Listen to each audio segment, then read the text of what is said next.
तो आज मैं एक ऐसे योद्धा के बारे में बताने जा रहा हूँ जिन्होंने महाभारत में एक अपना अलग ही छवि बैठाया हुआ है। अगर जब उसका नाम आता है तो एक सूरवीर की तरह नाम आता है। अगर मित्रता अगर देखी जाए देखी तो सबसे बेस्ट उसकी, योद्धा देखा जाए तो सबसे बेस्ट उसका, शिष्य देखा जाए तो सबसे बेस्ट उसका।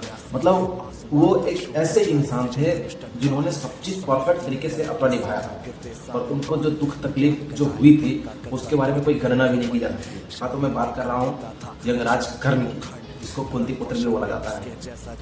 तो चलिए हम कुछ समय के लिए आपको उनके जियोग्राफी के बारे में बताते हैं। कर्ण कुंती का सबसे बड़ा बेटा था। कुंती माता ने कोमल अवस्था में ही महाराज कर्ण को जन्म दिया था। इसी कारण वो उसे रख नहीं पाई और नदी में उसे प्रवाहित कर दिया गया, नदी में उसको बहा दिया गया। लेकिन देखो, ऊपर वाले को जिसको बचाने का रहता है, जो विधाता से बन के आता है, वो तो उसको मारने वाला कौन ही होता है। एक कहावत है ना, जापो राखे साई आप मार सके ना कोई। तो बस सेम इसमें हमारे महाराज कर्ण पे ये चीज़ लागू होती है। तो अगर महाराज कर्ण की बात बोली जाए तो उन्होंने अपने बचपन में बहुत ज़्यादा तकलीफ झेली है, बहुत ज़्यादा। उसको शिक्षा मिली ना सही से, वो जहाँ पे जाता था उसको शिक्षा भी सही से नहीं मिल पाता था।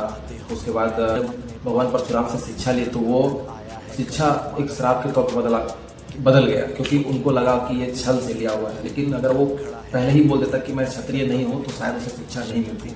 तो अगर जब महाराज कर्ण को पता चला कि उनका जो मित्र है, उनका जो परम मित्र है और जिनके साइड से वो युद्ध लड़ने वाला है, उन्हीं का ऑपोजिट में, उन्हीं का जो विपक्ष है, जिनको अपना पूरा शत्रु मानता है, उनकी वो कोई और नहीं, उनकी ही माता है, उनका ही भाई बंधु है, उनका ही भाई लोग हैं।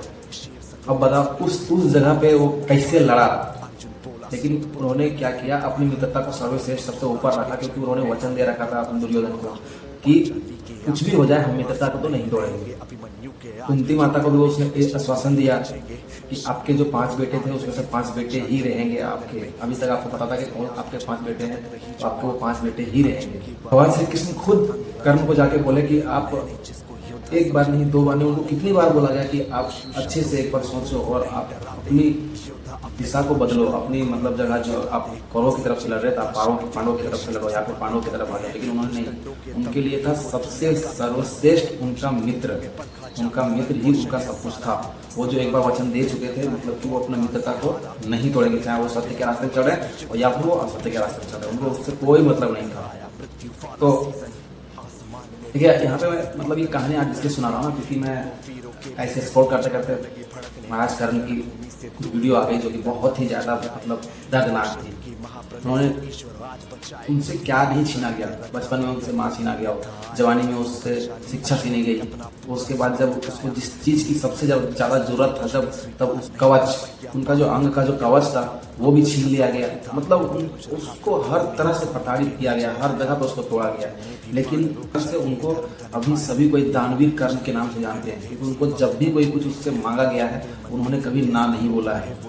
जैसे कि उसका अंग का जो कवच होता है उसको एक बार मांग दिया गया, भगवान इंद्र कोई दूसरा भी साधु का वेश करके आए थे और जब मांग दिए तो वो हंसी खुशी उसको दे दिया। तो इसीलिए उनका नाम दानवीर में सबसे सर्वश्रेष्ठ आता है, योद्धा में भी सर्वश्रेष्ठ आता है।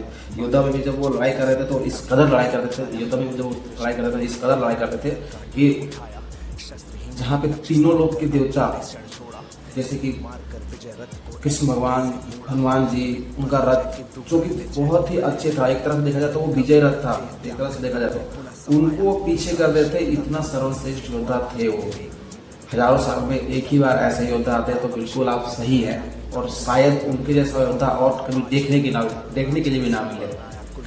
तो हमारी वीडियो में इतने देर तक बने रहने के लिए धन्यवाद। तो आशा करते हैं कि आपको ये वीडियो अच्छा लगा होगा। हमारे वीडियो को लाइक, कमेंट, शेयर जरूर करें। ये हमारी लॉन्ग वीडियो, तो ये हमारी पहली लॉन्ग वीडियो है।